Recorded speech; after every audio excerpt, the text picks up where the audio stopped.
अस्सलामुअलैकुम दोस्तों, कैसे हैं आप सब। उम्मीद है आप सब बिल्कुल ठीक होंगे। तो दोस्तों, आज हम हर्फ ते की स्टीम सीखेंगे। ये है हर्फ ते और इसकी आवाज है त।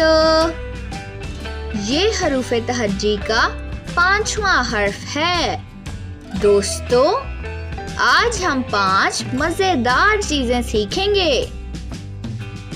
पहली साइंस, दूसरी टेक्नोलॉजी, तीसरी इंजीनियरिंग, चौथी आर्ट, 5वीं मैथमेटिक्स। तो चलिए शुरू करते हैं। तरबूज की शक्ल पर गौर करें और दोस्त को इसके मुतालिक बताएं। वीडियो के लिंक को इस्तेमाल करके ते वाले अल्फाज की पहचान करें। प्ले डो की मदद से तरबूज बनाएं। अगले सफ़े पर दिए गए तरबूज में सब्ज रंग भरें।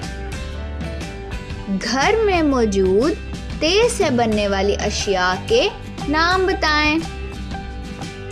तो बताइए, क्या आपको मजा आया? आप सब अपना बहुत सा ख्याल रखिएगा। अगली वीडियो में मिलते हैं। तब तक के लिए खुदा हाफिज।